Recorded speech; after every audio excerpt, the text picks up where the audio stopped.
Hello everyone, and welcome to our very first class in mass media or electronic media, depending.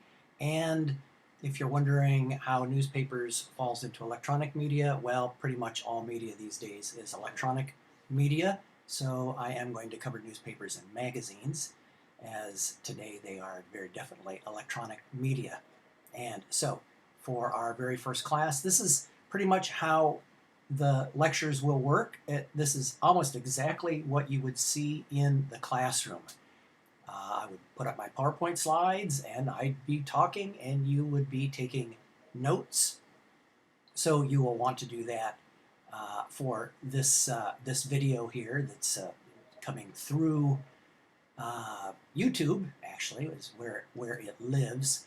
And unlike the classroom experience, you get to pause the video and take notes or take breaks or whatever you want to do. So that makes it a bit of an improvement on the classroom experience. I love the classroom experience. I love the energy I get from a live class, but I know as I'm giving my lectures that sometimes people are trying to take notes and listen to what I'm saying at the same time, and that can be kind of tough for some people. So this is definitely an improvement. You get to stop and take your notes and then listen to what I have to say, and so that I think will improve the experience somewhat.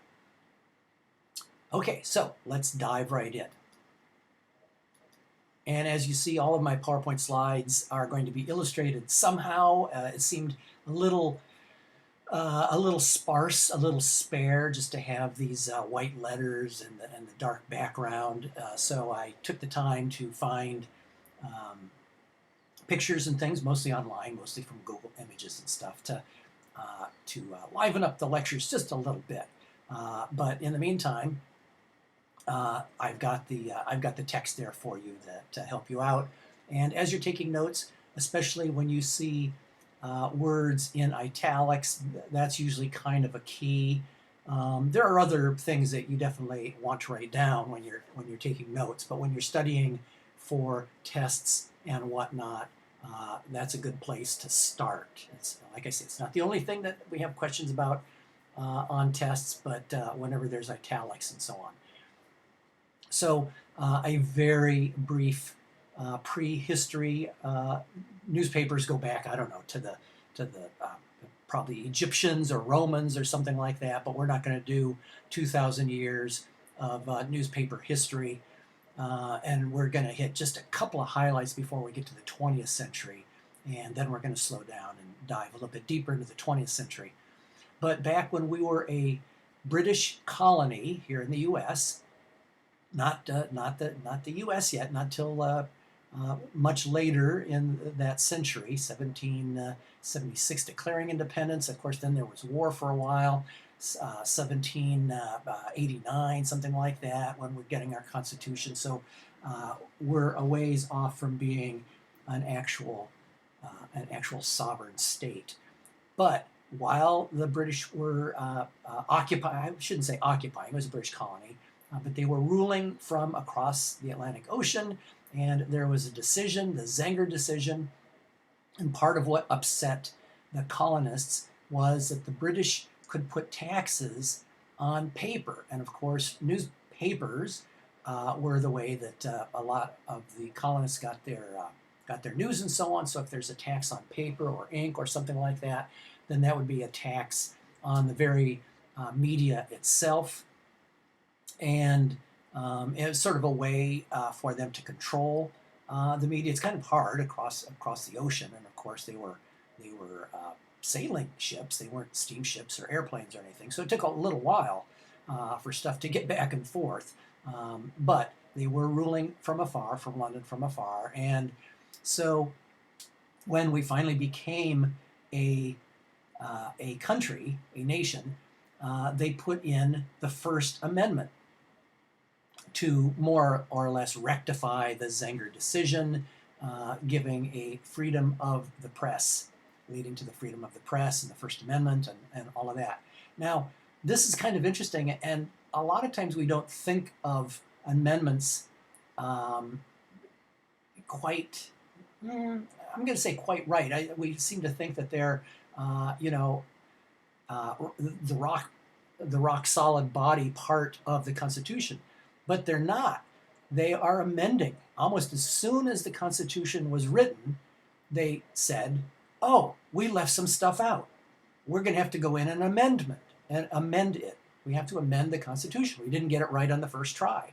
So, and that's kind of an interesting way to think of it. They are amending. I mean, they wrote it and then they pretty much went back. I don't know how much faster they went back, but they had to go back and amendment because they didn't amend it because they didn't get it right on the first try. And so the first 10 amendments to the Constitution are what people call the Bill of Rights. The first 10 are the Bill of Rights, and they are amending that Constitution, and that's with the right to bear arms and all that stuff, and habeas corpus, and all the ones that people don't remember. They remember the first and the second, not too many of the other amendments, but they're all 10. The Bill of Rights and the Zenger decision way back in 1733 led to that very first amendment. Okay, a little perspective there. So the press is the only profession specifically protected in the Bill of Rights. And there's religion in there, and religion I don't think is thought of specifically as a profession. And the right to bear arms is mentioned in there too. Again, not strictly a profession. So press is really the only profession specifically protected in the Bill of Rights. Otherwise, they generally protect all the professions, pretty much, all those 10 Bill of Rights. And now we're up to, 20-some, I think, 20-some amendments with prohibition and slavery and all of that, and women, the vote, and all that. All those are amending the Constitution because they weren't listed in the Constitution that came around, right? Oops, we forgot to free black people in our Constitution. And it took quite a while for them to fix that. And the same thing for giving women the right to vote, right? We forgot to give women the right to vote, or we neglected. I don't think they forgot. They neglected to give women the right to vote. So they had to go back and do that with the 19th Amendment, I believe it is. There's all, and the 13th with slavery and so on. And prohibition, which is kind of odd because one amendment prohibits alcohol, and then since it's the Constitution, they had to go back and add another amendment reversing the First Amendment. So two amendments to the Constitution cancel each other out. Basically, you could whatever one, and I believe it's a couple of amendments later, it undoes the first one back in 1919, and they sort of cancel each other out, which is kind of odd. So we actually kind of have two less amendments when you look at it that way. Okay, enough of this constitutional stuff. You can take pre-law classes and all that kind of stuff. I don't want to get too heavy into that, but it is kind of interesting, and it really does set up a lot of the way we are run in this country, and that's going to affect the media too, with various government agencies, and we're going to talk about all these government agencies that are going to oversee television and radio, with the FCC, and advertising with the FTC and all that. So a lot of this stuff is going to dictate how our various media organizations operate, right? What they can do. And a lot of that comes through the government and Constitution and all sorts of other stuff. Regulation. Okay, so, I didn't talk about that. I'm sorry. The 1800s, we have the partisan press. So partisan means taking a side. And generally today, we tend to think that good press is fairly neutral. And if you're going to take a viewpoint, most good journalists would say that belongs on the editorial page. Okay, that's if you're going to make an opinion, that's fine. They can do that. Just call it an opinion and put it in the editorial pages. and then the rest of it should be somewhat neutral. But back in the 1800s, a lot of papers were very partisan, very liberal or very conservative or very this or very that, and um, and people that they weren't exactly Republicans and Democrats back then, but basically you would buy the paper that reflected your viewpoint.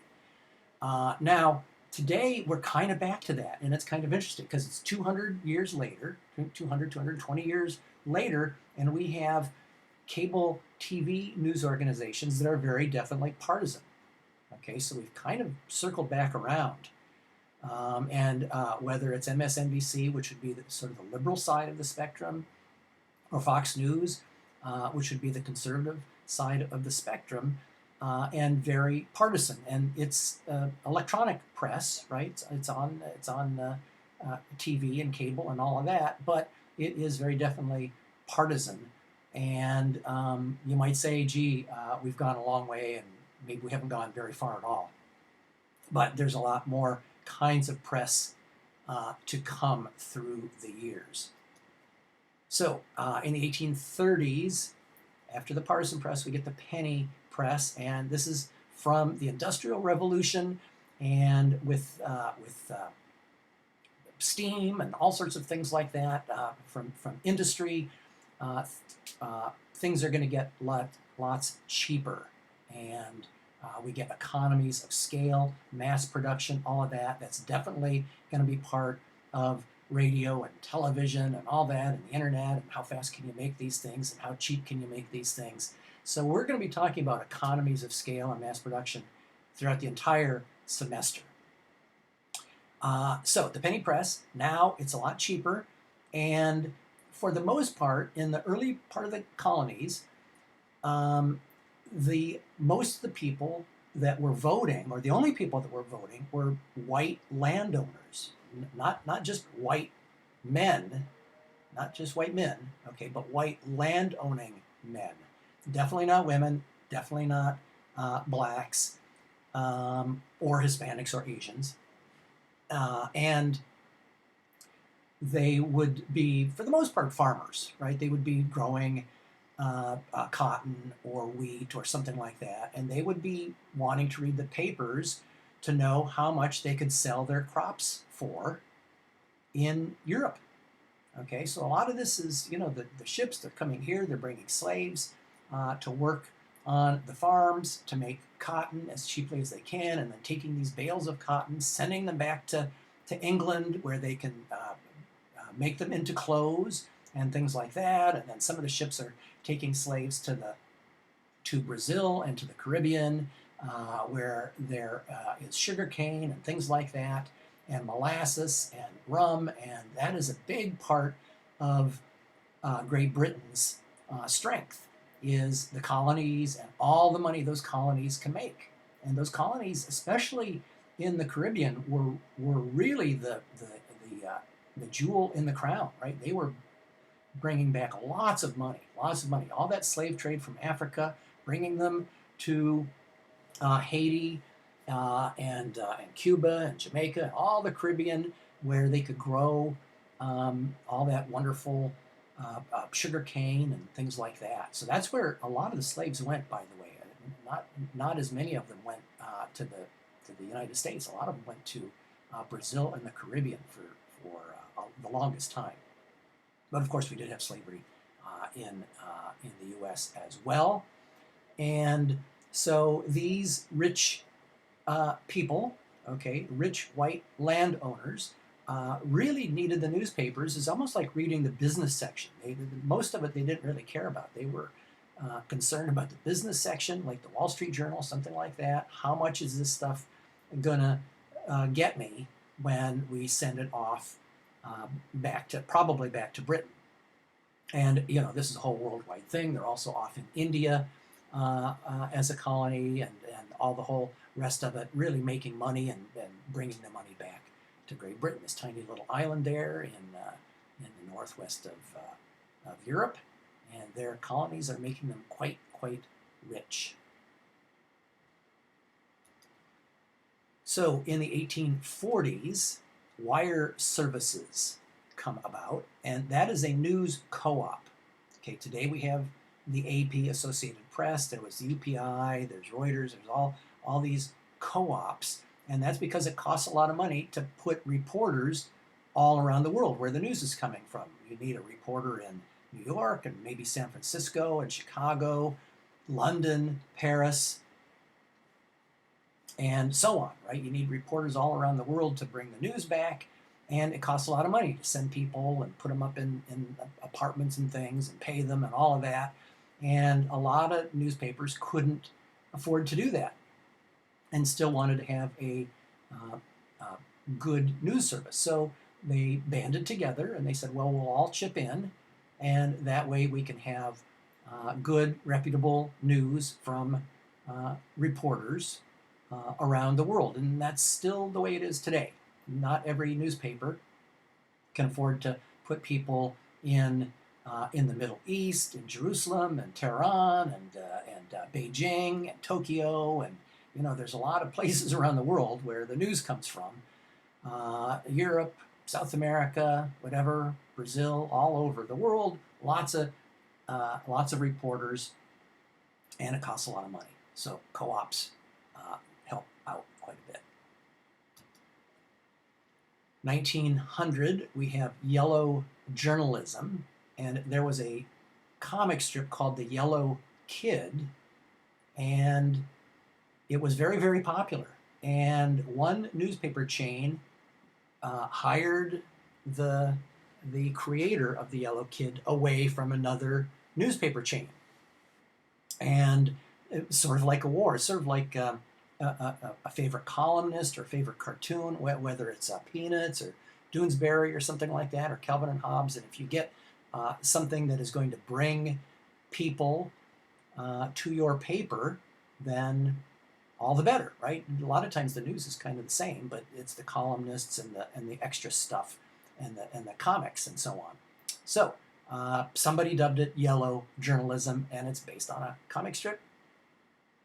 And two publishers, William Randolph Hearst, he was the inspiration for Citizen Kane by Orson Welles in 1941, and Joseph Pulitzer, and they were rivals. Pulitzer was older and more established, and Hearst was kind of the upstart. He might have been 15 or 20 years younger than Pulitzer, but this battle took place in New York City, and hiring reporters away from each other. Hearst had a whole bunch of money that he inherited from his family through silver mines and things like that, and lumber and all sorts of stuff. And he was throwing money around by the fistful, hiring the best reporters from Joseph Pulitzer and so on. There's a lot on this. I've linked to a Pulitzer versus Hearst YouTube story that's pretty good. It's not the same one that I'd be showing in class, but it's pretty darn good. And it was kind of, I guess it's kind of exciting, really, when people are fighting to get the best reporters and things. I guess maybe that's kind of a good thing. Maybe salaries are going to go up. Newspaper people are going to get paid a good wage, or they might get stolen away. So that competition can be kind of helpful. But anyway, they did have a battle, especially on the streets of New York, and they had young boys out there. Newsies, a nice Broadway show, and based on the movie from about 30 years ago, starring Christian Bale. Yes, Christian Bale, Batman, and all of that, when he was maybe 12, and that was Newsies. And the young newsboys were selling the newspapers and things for maybe 3 or 4 cents, maybe selling them for a nickel, and they paid 3 cents for them, and they got a couple of pennies each. So that's a little bit of a sidelight if you know the play. It's a musical with dancing and stuff, or the film. It's based on this era, this whole time here during the yellow journalism and Pulitzer and all that. And the journalism, it was very sensational. I mean, look at this headline here. This is the World. This is the Hearst paper. I believe it's the Hearst paper. And it's the evening edition. It's the evening edition. So they had editions all day long, just like almost like a news feed. It's almost like a news feed. Maybe a morning edition, and if something went on during the day, or maybe if the World Series was being played and the games were not at night, so maybe they'd have an evening edition with the score of the games and things like that. And so they would have multiple editions. And if you've ever seen an old movie with young kids out there yelling, extra, extra, read all about it, that is an extra edition, right? That'd be an extra edition that they put out because something happened, some fire or who knows what happened, and it's an extra edition aside from maybe the morning edition or the night edition. And so headlines like this, okay, woman jumps from Brooklyn Bridge, survives mad leap, giant headlines and all that, really sensational, trying to get people to, grab the paper, right? If you see a big headline like that would be what people would maybe attract them to it, along with these kids, crying out.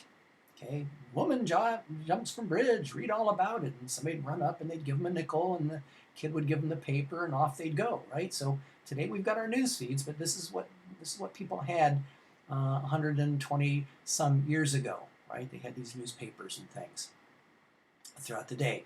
And so they did some good with all this sensationalism. They did talk about working conditions, sanitation. There's really unsafe drinking water, open sewage from the bad sections of town, the poor sections of town, the ghetto sections of town. Kids would be in factories. Now, they're not automobile factories or anything like that, but kids could be in sewing factories with their tiny little hands and sewing and things like that. So there were lots of children in factories as well. And so thanks to some of this, and when we talk in our next class, we're going to talk about magazines, and the parallel in magazines is the muckrakers. And really it's an era of kind of progressivism, really trying to make the world a better place. And people in factory fires, kids being pulled out of school and all that. And the government really did sort of come around and was influenced by all this and started saying kids have to stay in school till the 6th grade and then till the 8th grade. And then I think finally till the age of 16, safe drinking water, safe working conditions, all that. A lot of that came from the news media of the time, from yellow journalism and from the muckraking magazine people. So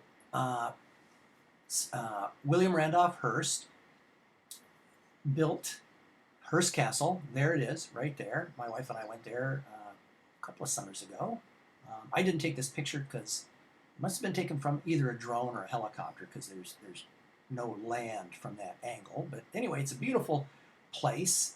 There's a wonderful pool there, and places for all sorts of guests and things for Hearst. His wife stayed in San Francisco. His mistress was an actress, and they had lots of Hollywood movie star friends like Charlie Chaplin and Cary Grant and people like that, and they would go up the coast. It's about halfway to San Francisco, maybe a little further than halfway to San Francisco from Southern California.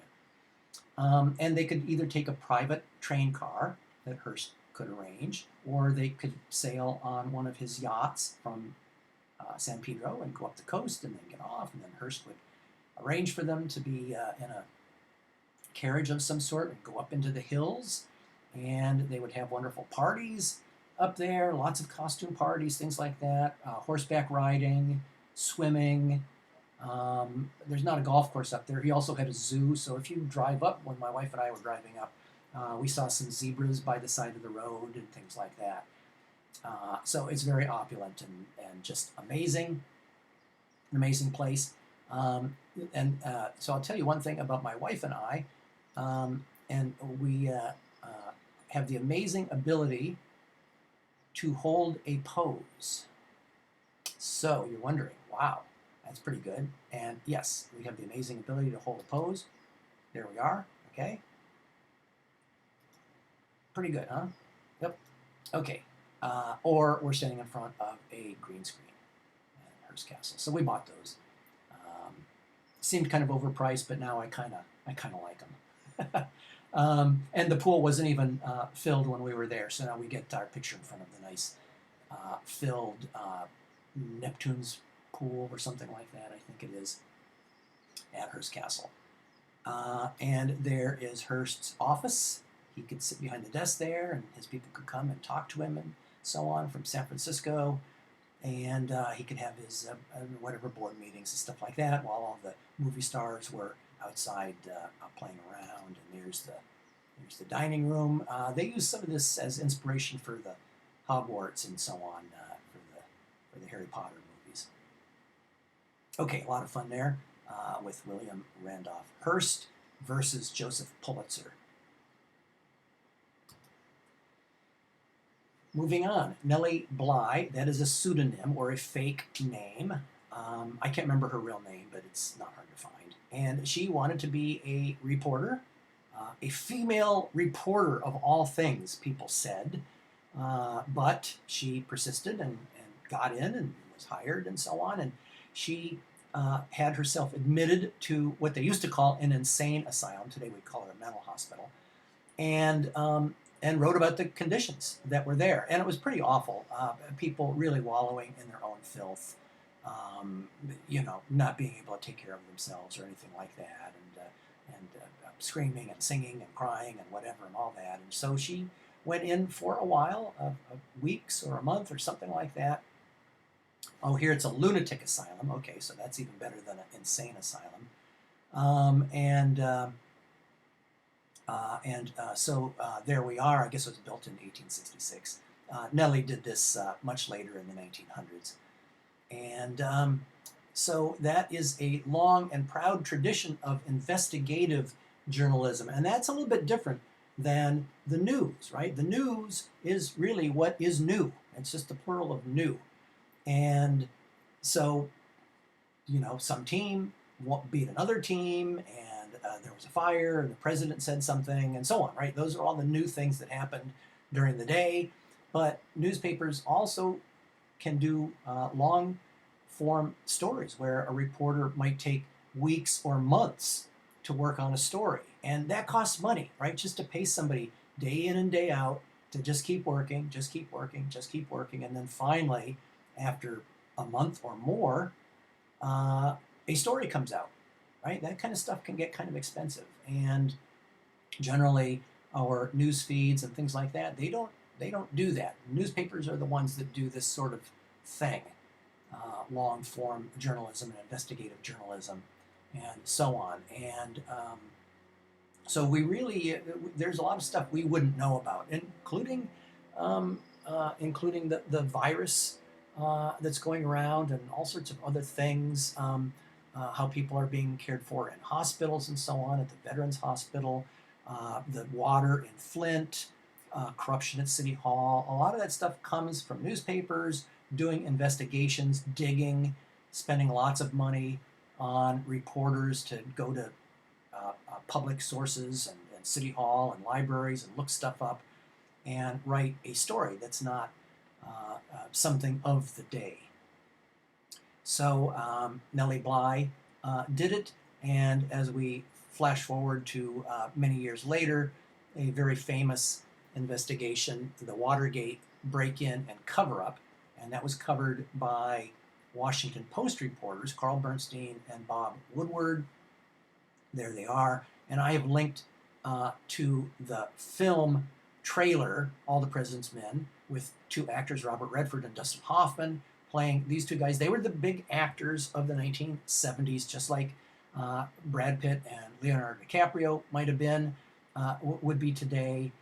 They were the big stars. You probably don't know them very well, but they were the big stars of the 1970s.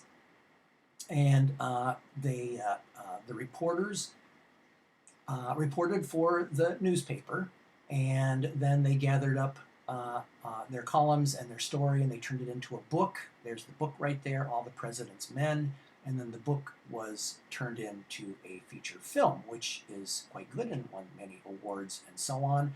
And I have linked to All the President's Men trailer there, and it's a pretty good movie, and you might check that out as well. There are a number of movies, Spotlight and so on, The Post, a couple of recent examples with Tom Hanks and people like that, that are based on the pretty exciting world of investigative journalism. Really, it's very important stuff. In the 1920s, we get the impartial press, and they are trying to reach a larger audience. They are trying their best to not be partisan, but at a certain point, there is no moral equivalency. If you want to write that down, that's fine. It won't be on the test. Impartial press, right there in italics, is what is likely going to be on the test. But moral equivalency, and they are not equivalent. Let's say that Hitler and the Nazis think that Jews should be rounded up and not able to work in the country and should be put in camps. And the other side is, no, that's wrong. They shouldn't be rounded up and put into concentration camps and possibly killed. Those are not morally equivalent sides. Both sides of the issue are not equal. One side is definitely not equal. So if the impartial press is just saying, let's hear from the Nazis and let's hear from the Americans, and you treat them equal, it just doesn't work. There is not an equivalency, and whether it's slavery or child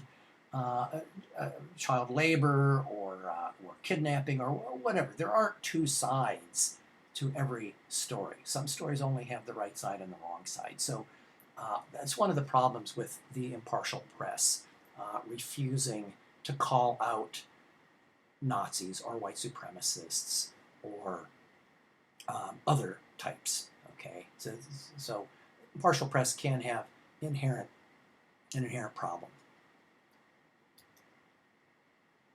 The New York Times is owned by a family, so they don't have to worry quite so much about shareholders. They still have to have advertising, and it still costs them money, but they have a little bit more independence. And this seems to be kind of a trend. The Washington Post now is owned by Jeff Bezos, who I think he's the richest man on the planet, the founder of Amazon. And if you have a lot of money, then you can afford to lose a little bit of money. And sometimes advertisers can say, we're going to pull our ads from your paper because you're reporting on the automobile industry or something like that. And we're not going to put any more ads in your paper because we don't like the tone of your reporting and the tone of your stories and things. And so newspapers sometimes, if you don't have that independence, can say, okay, we'll drop that story. We won't report on unsafe cars and vehicles and things like that, or airplanes and so on. And you're kind of at the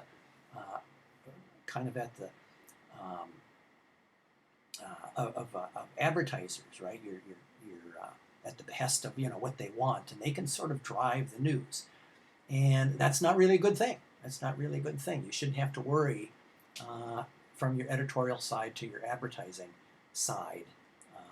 You should be able to put out there whatever you want. And so the LA Times was recently bought by also another billionaire, a doctor, and he has quite a bit of money. Patrick Soong, I think it is. Patrick Soong, I think it is.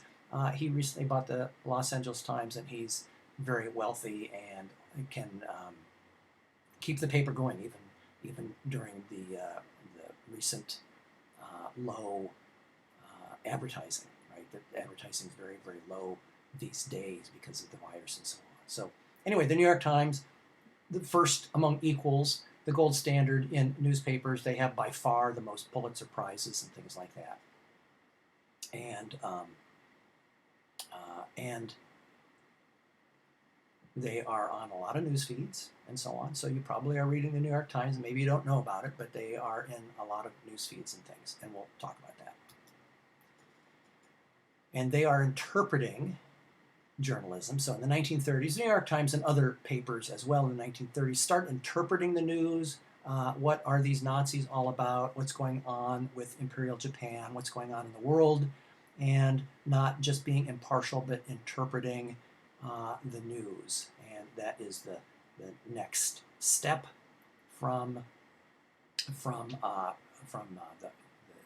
partisan press and the penny press and the impartial press and the interpretive press. It's the fourth step along that continuum.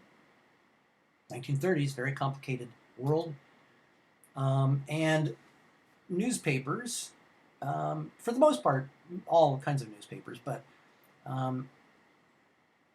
during the Civil War, as reports from battlefields would be going out across the telegraph wires, sometimes they would get caught. They would get cut. And so who won the battle? Was it Grant or Lee or whatever, the North or the South? And so they started figuring out maybe we better give the important stuff first, and in case the rest of the story doesn't get through, at least the important part of the story will go through.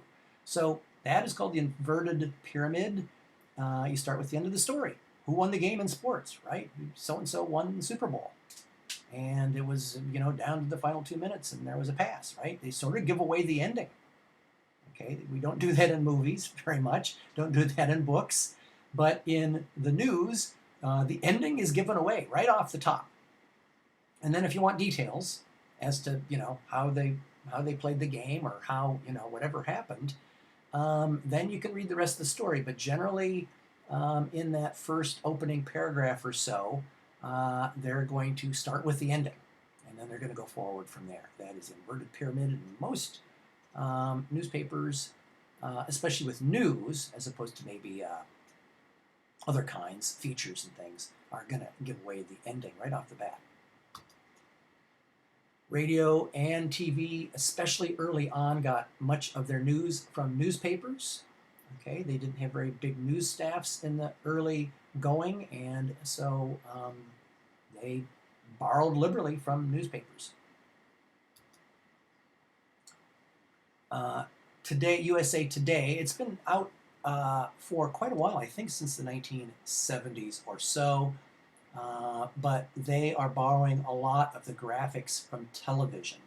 And television can have all sorts of wonderful animated and graphics and CGI and all that stuff, computer-generated images and all of that. So they started borrowing heavily from that, and really a lot of the press followed them.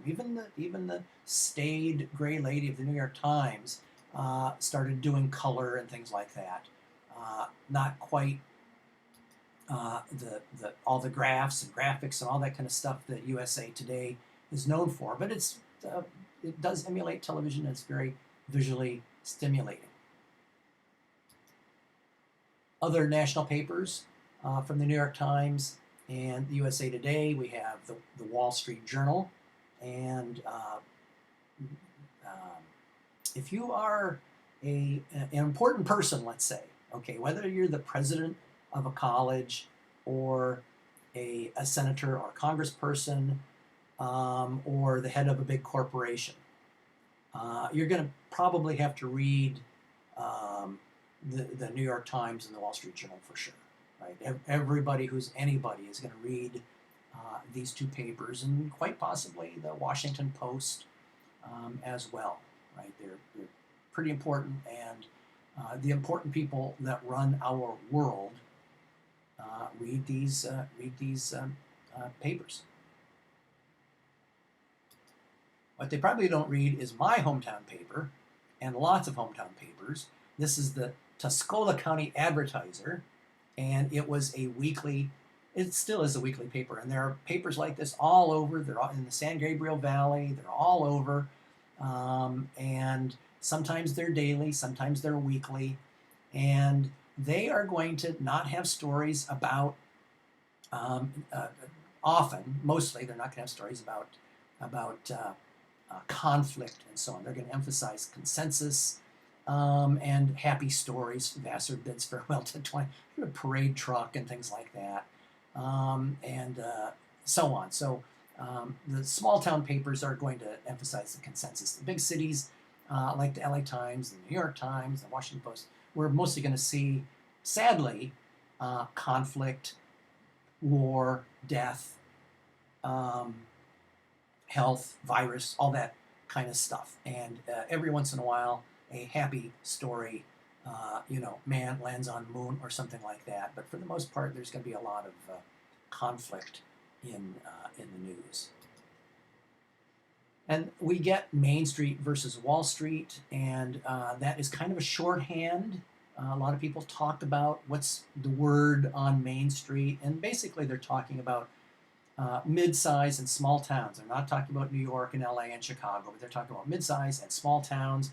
And it's very complicated in the big cities and those crazy things that they're doing on Wall Street with double default, something mortgage, equity, something loans and things like that. It's so complicated you can't even figure out what's going on. But on Main Street, it's simple, it's easy, it's honest. And it's not to say that people don't cheat in small towns. Yes, they do. They sure do. And aren't corrupt and steal money in small towns. But that is the trope. Okay, Main Street versus Wall Street. Wall Street as big and complicated and devious. We won't say corrupt. We'll call it devious. Whereas Main Street is sort of where we live and simple and honest. Now, the problems.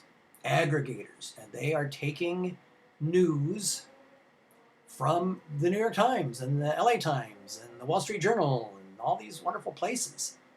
And they are taking their news for free. They don't have reporters in every instance. They certainly don't have reporters in Beijing and Moscow and Rio and all these places. And they just republish it. And then we click on them in our news feeds and we get our news for free.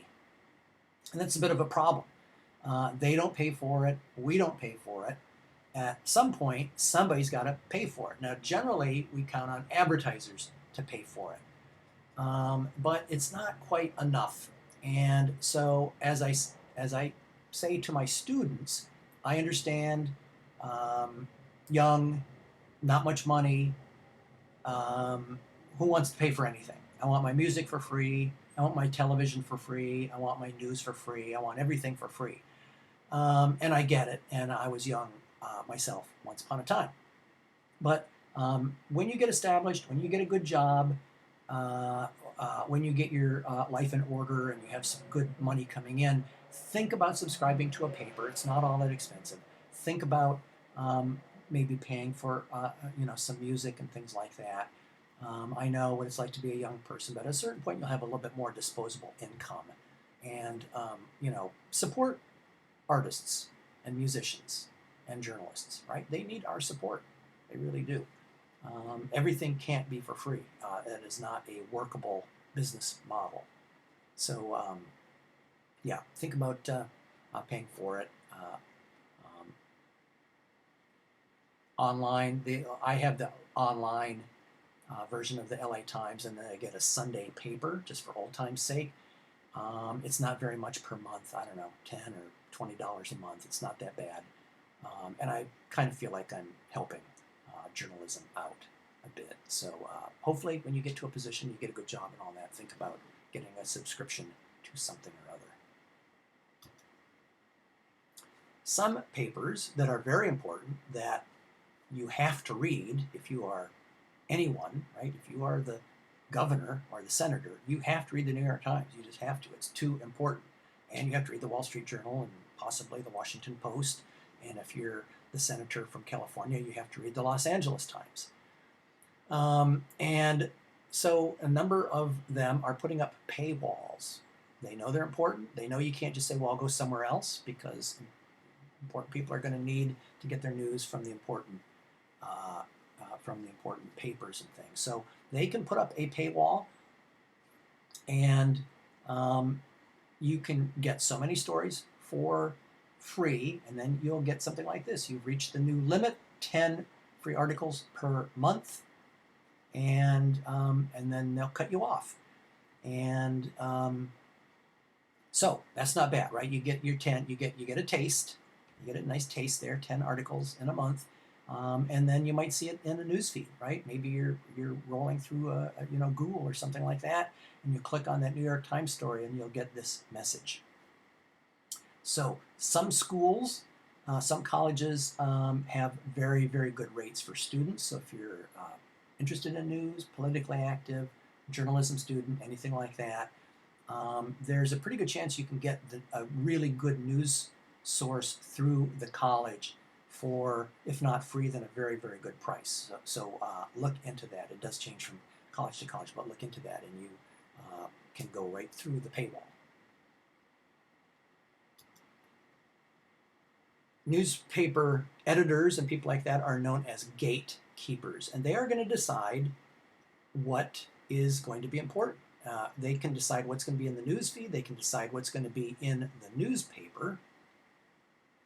And I'm going to go back to the New York Times here. Let's see, where did it go? There we go. So the headline, right, and the newspapers are generally folded in half. When they're put on a news rack, they're folded in half.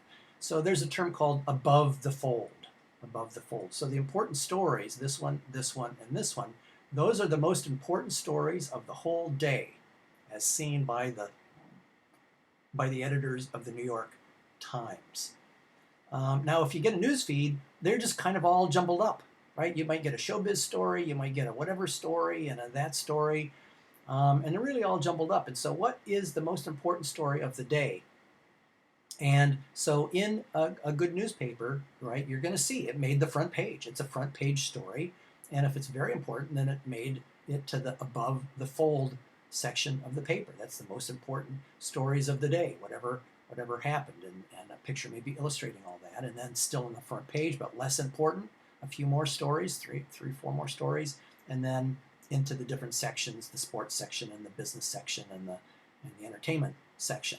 And we don't always get that in our news feeds. News feeds do have, at least mine do, they have U.S. news, world news, sports, and so on. So they do kind of have sections like that. But sometimes you don't really get the prioritization that I think is really important.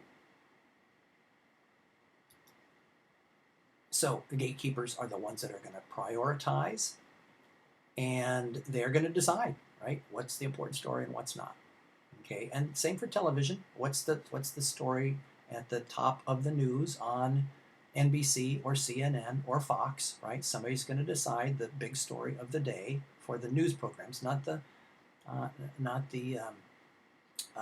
personality sections with people coming on and giving their opinions, but on the news programs, they're going to decide the important stories of the day.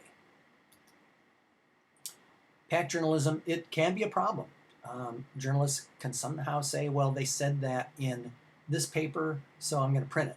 And you really, in good journalism, usually they want 2 or 3 versions that